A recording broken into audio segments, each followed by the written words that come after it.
In order to reach your audience, gain followers, conduct market research, or accomplish any goals at all, you'll need to establish a presence on Facebook.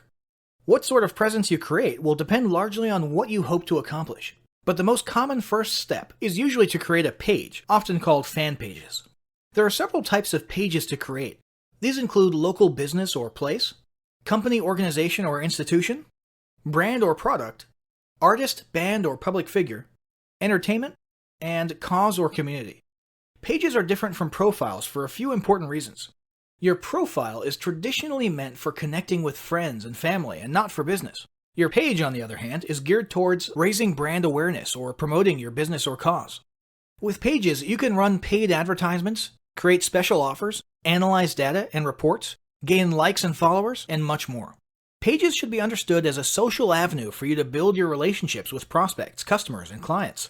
Finally, business pages are kept completely separate from your personal profile and bear no public connection to you unless you choose to reveal such a connection. Let's talk about building your pages.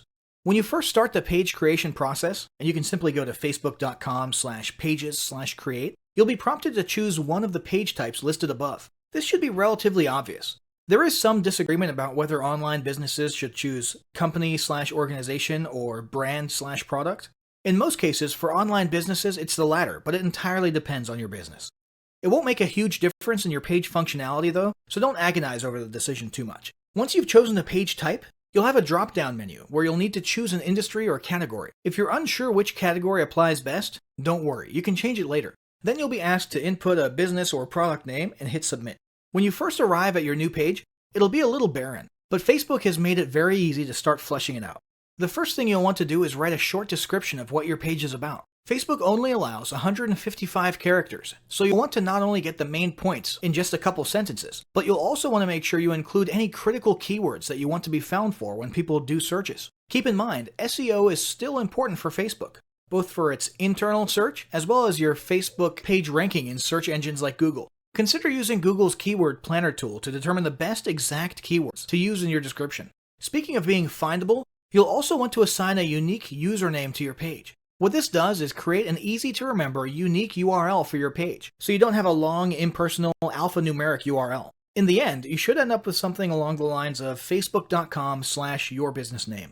But this will be subject to availability, and you may have to use something slightly different from your actual business name if it's already taken. For example, if facebook.com/Tom's Tomato Shack is already taken, you might have to stick a number 2 at the end of it, or settle for Tom's Tomatoes or something. Don't worry about this too much. It's not like you're choosing an important domain name or trademark. It's purely meant to make it slightly easier for you to put your page URL on a business card, or to make links for your page look more friendly. Next, you'll want to add your website. From the options on the right-hand side of your page, click Add a Website and enter your main website address, or depending on your goal, a specific landing page URL. After that, it's a good idea to add a second admin to your page. Even if you're the sole owner and employee of your business, you should still do it. This way, if your page or profile gets hacked, and that does happen, or if you get locked out of your profile for any reason at all, you'll at least have someone else who can try to access the page and do what needs to be done. This is a security precaution, so it doesn't matter who it is, and they don't literally need to ever be an actual admin. Heck, this could be your grandma if you want. After that, you'll want to like your own page, so you'll now be following it via your personal profile, and you'll want to make sure you turn on notifications. Now you'll want to start visually completing your page. First, you'll want to add a square profile image. This can be an image of you or your logo, or whatever you want people to see associated with your brand. In addition to being visible on your page, this will also be the avatar image that accompanies your comments and activity on Facebook when you're posting or commenting as your business. Once that's done, you'll want to add a horizontal cover image. If you don't have a horizontal image to use for your cover, you can either create one yourself via a tool like Canva, or you can pay someone on Fiverr to make it for you. Next, go to Edit Your Page Info to adjust your page details. Here you can add categories, descriptions, contact info, location, legal disclaimers, and so on. Then, go to See All Information and see if there's anything else you want to add, such as awards, privacy policy, and so on. Finally, you'll want to add a call to action button to the top of your page. This CTA button can be for booking services, contacting you, purchasing or shopping, downloading something, or even a generic Learn More. After choosing one of these categories, you'll have a choice of more specific CTA wordings to select from. Once your page is ready and looking the way you want it, you'll have an opportunity to start inviting friends to like the page or to start posting content to the page timeline. Now let's talk about another type of presence: groups. One option for establishing a presence on Facebook is to create a group. A Facebook group can be either public or private. These groups can be an excellent way to interact with your audience, share content, encourage them to interact with each other, and even start building a tribe mentality among your followers. Although groups can eventually take on a life of their own once you've got enough members in there, conversing, posting, and answering and asking questions, early on it'll be important for you to have a content posting routine to keep things fresh and moving. It may also be a good idea to appoint a moderator/admin to handle things on the inside. Be prepared. Groups can easily turn into a second customer support channel, and can also be a place where people think it's okay to dump their complaints or criticisms of your brand. Be sure to keep an eye on things in there. Try to foster a positive vibes environment, and have yourself or moderators on hand to delete or censor any comments that might harm your brand, and make it clear to members whether or not it's okay to handle customer service issues inside the group. And for the record, it's totally up to you, and in fact, handling customer service in groups publicly is becoming a bit of a trend lately. There's plenty of pros and cons to that, we're not going to get into it here. If you choose to make your group a no customer support zone, just ensure you get that message across kindly and gently, and use patience when reminding individual members about it. Remember, your whole tribe can see you here, and they will judge you on how you treat members. Let's talk about creating a group. To create a group, go to your Groups page and click the green Create Group button. You'll first need to name your group. This can be your business name or a spin-off of your business name.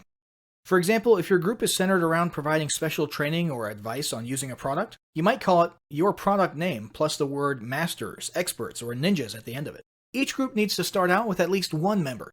So you can either add several members right there from the beginning, or you can just add yourself for the time being and move on.